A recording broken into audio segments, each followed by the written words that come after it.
You ever get that feeling like, is Black Mirror less about some far-off future and more like, a news feed from next week? Oh, absolutely. Today, we're diving deep Yeah. into an article. Get ready for it. It's literally titled 2024 Black Mirror Reached. Like, are we there yet? Hmm. We're going to see if life is truly imitating art. Yeah. Or maybe just freaking us out for no reason. I think, what strikes me is how the show's gone from, like, what if to, like, oh, crap, they called it. Oh, totally. In some cases. Right. Like, Yeah. remember San Junipero? Oh, yeah. That whole digital afterlife thing? Mm. Now we've got MetaQuest 3, PlayStation VR 2. I've tried them. They're super immersive, but I'm not uploading my consciousness just yet.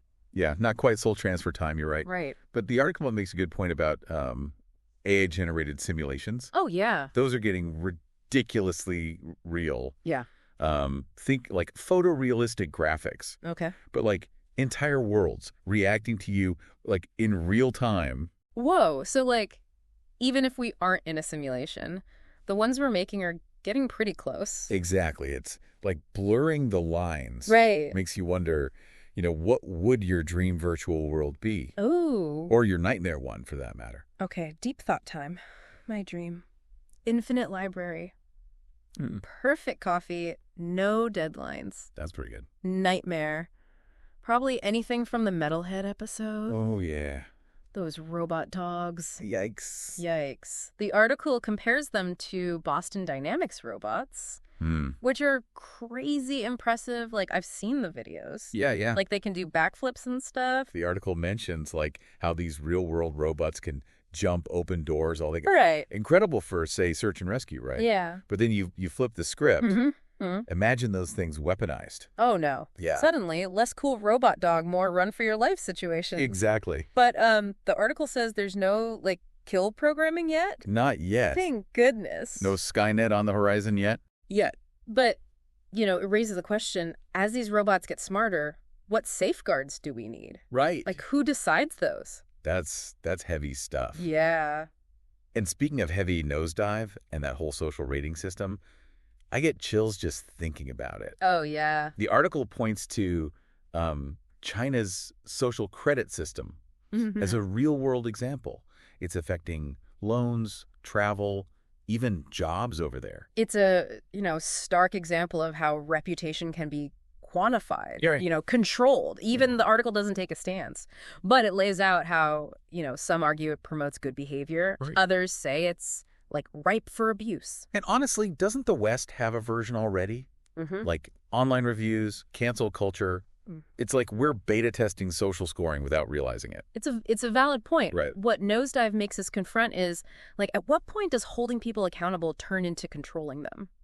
Like, where's the line? Ooh, brain hurting? Maybe we need a brain upgrade.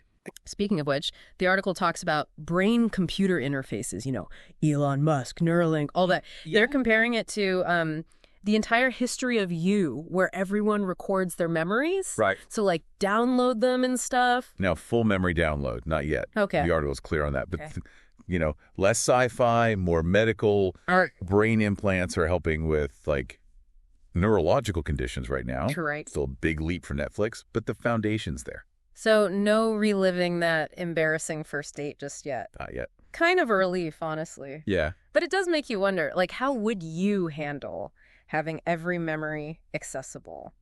That's the crux, isn't it?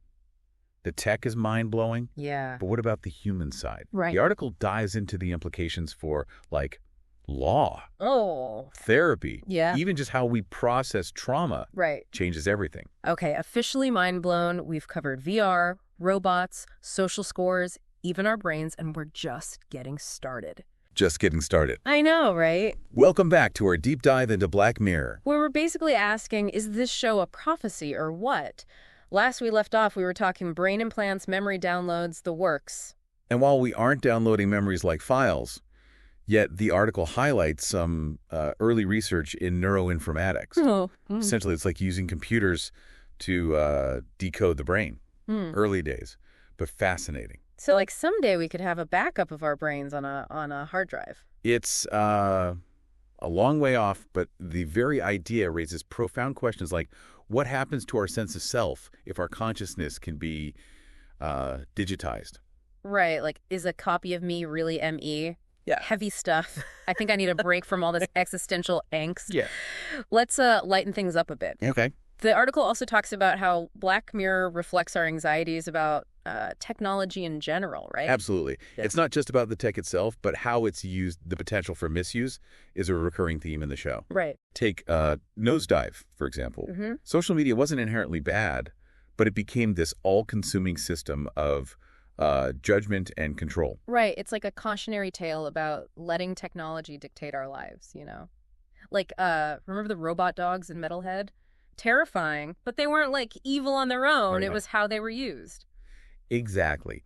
The show highlights how technology is a tool that can be used for good or for bad. Right. It all comes down to human choices. So it's not about rejecting technology altogether. It's about being aware of the potential consequences and using it responsibly. And being proactive in shaping the future we want, not just letting it happen to us. Right. That's a good point. We need to be part of the conversation about how these technologies are developed and used. Absolutely. We all have a stake in this. Okay, so we've covered VR, AI, social scoring, brain-computer interfaces. Okay. What other Black Mirror tech is creeping into reality? Well, the article also dives into the rise of artificial personalities and deepfakes. Oh, yeah. Remember the episode Be Right Back, where that woman interacts with an AI version of her deceased partner?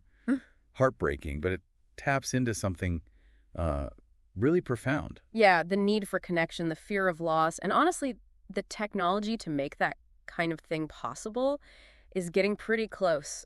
Think about how realistic chatbots like ChatGPT have become. And then there's deepfake technology. We're entering an era where we can't always trust what we see or hear. Which is both exciting and terrifying, right? It is. Imagine the potential for manipulation and deception. It's crucial to develop critical thinking skills and media literacy in this environment. Right. We need to be able to discern what's real and what's fabricated. Otherwise, we might be living in a Black Mirror episode without even realizing it. Exactly. But it's not all doom and gloom, right? There are things we can do to prevent the dystopian scenarios from becoming reality. Absolutely. It starts with awareness and education. We need to understand both the potential benefits and risks of these technologies. And have, like, open and honest conversations about the ethical implications. Exactly. We need to ask ourselves, what values do we want to uphold? What kind of society do we want to create? And make sure that technology serves humanity, not the other way around. That's a great takeaway. Black Mirror isn't just a show. It's a mirror reflecting our anxieties and aspirations. It's a warning, but also a challenge. Okay. A challenge to think critically, to act responsibly, and to shape a future where technology enhances our lives. So with that in mind, let's move on to the final part of our deep dive, where we'll explore what steps we can take to ensure that the future is a bit brighter than some of those Black Mirror episodes. All right, we're back for the final act of our Black Mirror deep dive. Where we're shifting from, oh no, it's happening, to what can we do about it? Exactly, because let's be real, some of that tech is straight up spooky. But as we've been saying, it's not about being anti-technology, it's about being pro-humanity, right? That's the core of it. We shape the tools, not the other way around. Yeah. And to do that well, we got to talk ethics. Ethics, the word that makes everyone's eyes glaze over. Right. But seriously, it's about the should, not just the could. Yeah. And boy, does Black Mirror give us a crash course in what not to do. It's like a cautionary tale sampler platter. Oh, I like that. Took the entire history of you. Yeah. Right. Memory recording sounds cool. Yeah, at first. But then it turns into, like, paranoia and obsession. Ugh, yeah, no thanks. Or Nosedive, where everyone's so busy curating their perfect online persona, they forget how to, like, actually connect. Right, too busy getting those 5-star ratings. Exactly. It highlights how good intentions can pave the road to, like, a digital hell if we're not careful. Yeah, for sure. So what are the, like, big ethical red flags we need to be watching out for as all this tech keeps advancing? Well, privacy is a huge one, right? Oh, yeah, for sure. We talked about social scoring, surveillance. It's like the more data we create, the less control we have over it. Yeah, and then there's the autonomy question. Like, AI is getting so smart. How do we ensure that humans are still calling the shots? That, like, algorithms aren't making life-altering decisions for us. It's a valid concern. Right. Like, who gets a loan, who gets hired. Yeah.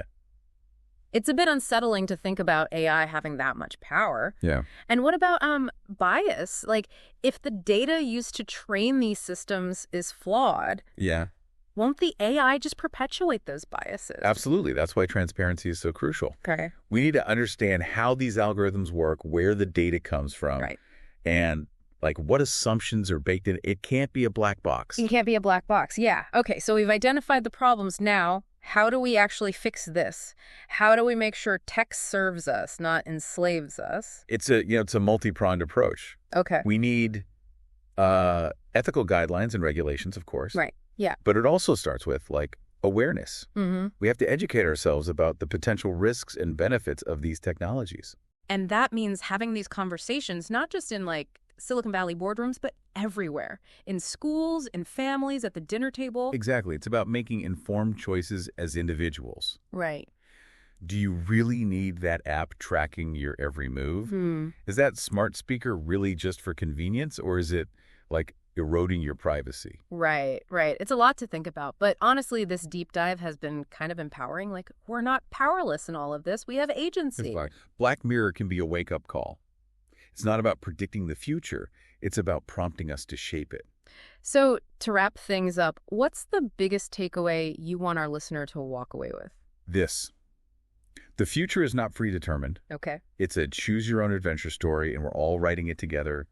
Be informed, be engaged, and choose wisely. Beautifully said. Thanks for diving deep with us today. And to our listener, keep questioning, keep learning, and keep choosing a future worth fighting for. Because like we've seen, it's not just science fiction anymore. It's our reality, waiting to be written.